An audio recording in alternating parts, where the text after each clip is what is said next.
探寻历史烟云，解读人文传奇。大家好，我是涅槃说史。闻名中外的少林寺创建于北魏太和19年，公元495年。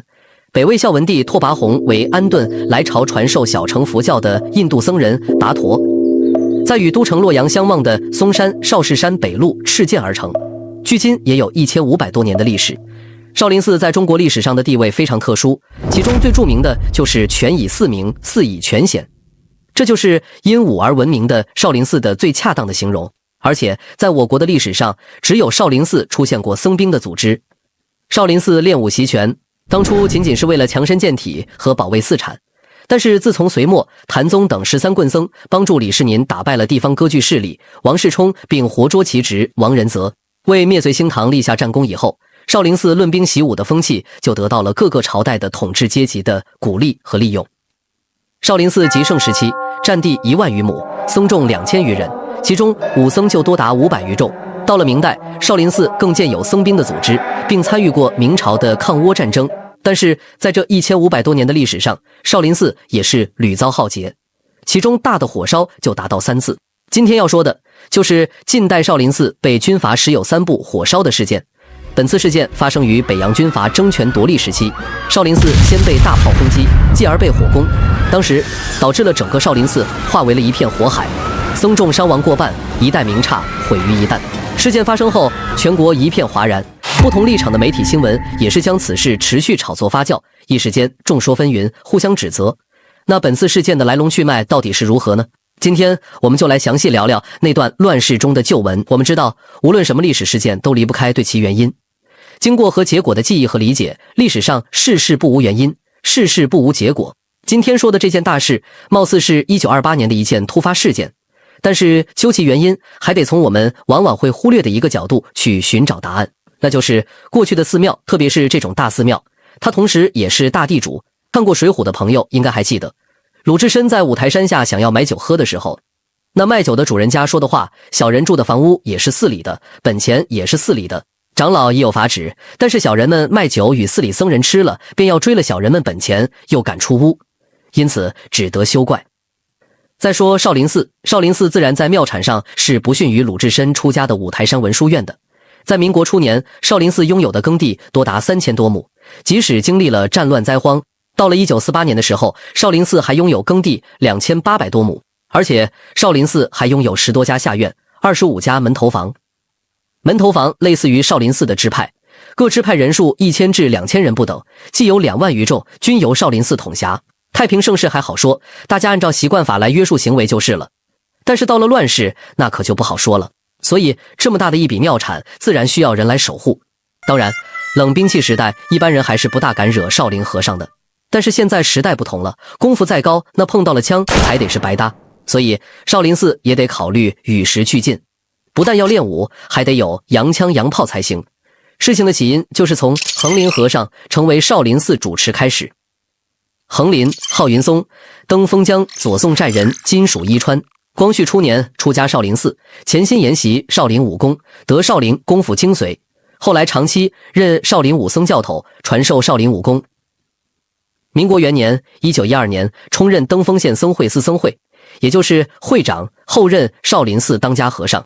民国初期，由于政局不稳，战乱频仍，土匪风起欲息，于是横林临危受命，成立了少林寺保卫团，要求武僧们不但要练武，还得要懂枪械。于是少林寺自此开始添置了一大批新式枪械。保卫什么呢？首先自然是保卫自己这1亩3分地的安宁啊。横林做得很好，少林武功加上现代化的步枪，让横林带领的兵团所向披靡，战无不胜。即使几股市匪联合行动，遇上横林也难逃被歼灭的厄运。此举有效遏制了当地的匪患。横林还因此受到了民国河南省政府主席张凤台的嘉奖，得到了僧团的拥护和民众的爱戴。但是时间到了1923年，不到60岁的横林忽然的圆寂，让事情出现有了波折。如果说横林的保卫团还只是在于维护自己这1亩3分地的清静，那下一位雄心勃勃的继任者考虑问题又更加深入了一步，慢慢让事情走向了不可控的局面。妙兴，河南汝州解湾人，今汝州解湾人。8岁时即出家于少林寺，拜横林大和尚为师，参禅习武。妙兴是横林的爱徒，屡屡称其为奇才，一直将其作为接班人培养。妙兴也没有辜负师傅的厚望，一身少林功夫出类拔萃。随着1923年横林的圆寂，根据其遗言，少林寺推举妙兴为登封县僧会、司僧会和少林寺当家和尚。这一年，妙兴32岁，年富力强、雄心勃勃的妙兴已经开始不甘于100-200僧兵保护少林的一方平安了，他需要更大的舞台。这里，另一个和妙兴有着千丝万缕的人物就要出场了，那就是樊钟秀。樊钟秀，1888年出生于河南省宝丰县大营。因当时玉溪连年荒旱欠收，民不聊生，樊钟秀全家不得不和父老乡亲们一道逃到陕西洛川县。一说宜川县开荒种地，我看网上有些文章写了，樊幼时曾于少林寺练武，并且是横林的弟子。但是据对樊钟秀知之甚详的长官张芳以及其子樊应周的回忆录中，都没有提到樊友在少林寺学武的经历。我们继续说，1912年之际，当地一名匪首黄大爷发现樊钟秀的妹妹长得美貌，便派人下山向樊父说亲，通知现日必须将姑娘送往山上结婚，否则就要杀人烧庄。樊父怎肯将女儿嫁与土匪，但又想不出办法，只有哭泣。樊钟秀是个硬汉子，此时已忍无可忍，决定与匪拼个你死我活。他先征得了哥哥的同意，又约好平素相好的朋友郭金榜、徐老毛和马水旺，共是5个人。先将妹妹藏在别人家里，就上山找匪首拼命。他和郭金榜持刀，与3人拿棍。途中适巧与2起匪相遇，樊领众隐于路边草丛中，待匪走过，突然跳出将匪砍死，得了2马2枪。不久又遇3匪，他们又杀死2人，得了枪马。剩下一个年轻匪娃跪地求饶，从他口中得悉大部匪徒均下山抢劫，只有匪首和4-5个亲信留在匪巢洞中。樊等成夜用计奇袭匪巢，将匪首黄大爷和其余党打杀净尽，既报了家仇，也除了地方之害。消息传播，从此樊钟秀成了陕北客户人民所敬仰的英雄人物，大家一致拥护他，组织了自卫武装。樊钟秀组织了几个亲朋好友，5人奇袭匪巢，巧计杀了众匪，除了地方遗害，自此成为当地英雄人物。樊钟秀借此扩大自卫武装组织，接二连三消灭了几股土匪，势力发展到了300-400人。其后在军阀混战无暇顾及小股武装之际，逐渐有了枪支上千、马百余匹的一支民众武装，最后投了陕西督军陈树藩。但不久又脱离了陈部，竖起了靖国军的旗帜，进驻关中。结果遭到陈树藩的围攻，在周至被围困多日后，不得不突围，暂时委身于奉军许兰州师，借资整补。不久，许兰州师开赴河南，继而北上，樊钟秀部于是留于河南，编为红卫军一个团，归直系吴佩孚部师长张玉山指挥。1922年第一次直奉战争时，张玉山至登封，意在收复陈青云、任英奇的部队。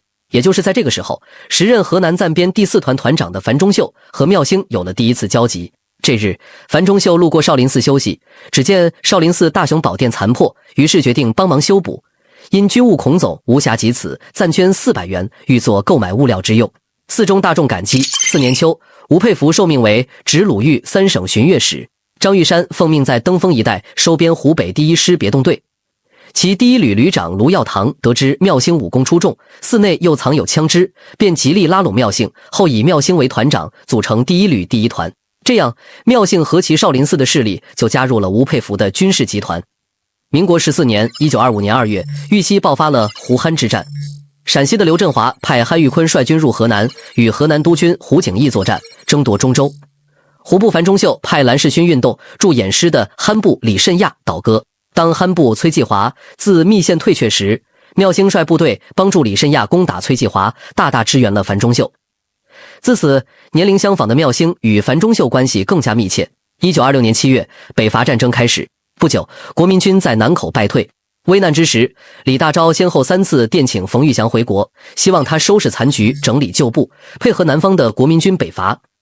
冯玉祥慨然接受李大钊的建议，提出进军西北，解围西安，出兵潼关，策应北伐的战略方针。9月初，冯玉祥到达内蒙古五原，国民军的流散部队听说冯玉祥回国，纷纷携枪归队。冯在同于右任、邓宝山等人商量过之后，决定成立国民军联军。同年9月17日，国民军在五原城内举行了誓师授旗典礼。冯玉祥宣布成立国民军联军总司令部，并就任联军总司令。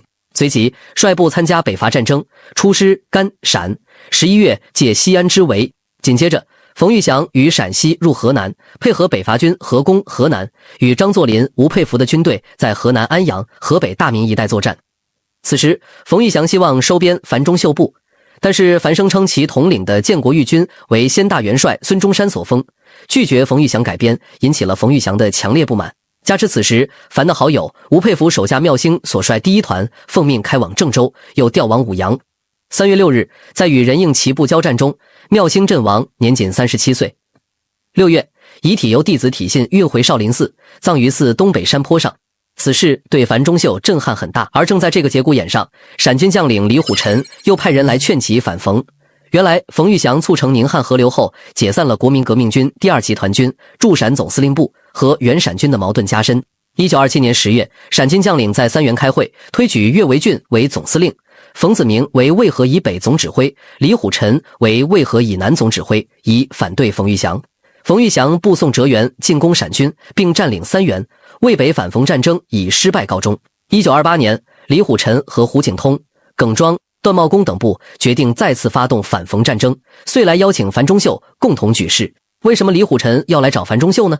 原来，当年樊钟秀脱离陕西督军陈树藩，改投靖国军，正是时任靖国军右翼胡景翼部步兵第2团团长的李虎臣来做的说客，所以樊钟秀很快答应了李虎臣的邀请。当时，冯玉祥的国民军正在河南安阳、河北大名一带和吴佩孚和张作霖作战。李虎臣突然兵出陕西商洛，卡住潼关。樊钟秀在少林寺和尚的帮助下，派其部将李山林、赵振江两军一路出龙门进攻河南洛阳，一路由焕元关攻打河南偃师、巩县。要知道，那时的冯玉祥的西北军正是最鼎盛时期，兵强马壮，手下13太保也是久经沙场，手里几十万人马，数量众多的苏联装备，所以反冯武装很快就被击溃。樊钟秀被冯玉祥部将石友三击退，樊部不得不退守河南登封，司令部设在少林寺。冯队背后被人捅刀子，这事非常气愤，于是借口要没收少林寺庙产，充作学田宿舍，派了一团步兵前往少林寺。结果樊部司令部先撤了，少林寺僧众却不干了，凭什么要没收庙产？拿起家伙跟他们干。于是一番激战，少林僧人还是确实很有战斗力，竟然把冯的这团步兵给团灭了。老冯是暴跳如雷，这些和尚反了天了还。于是当即指派其部下石友三率军攻打少林寺。臭名昭著的石友三这人大家应该很清楚，著名的倒戈将军，品行上本来也不怎么样。冯本来也只是想处理几个刺头，然后把少林寺庙产收粮了事，谁料石友三直接把大炮都用上了，僧众伤亡过半，石友三旋即占领了少林寺。次日，石友三又命驻防于登封的国民军苏启明、吕台梅游到少林寺，烧毁了寺院中的天王殿、大雄殿、法堂以及两厢的钟楼、鼓楼、东禅堂、西禅堂、紧那罗殿、六祖堂、阎王殿、龙王殿、香积厨、仓库房、净室、课堂、十方堂等。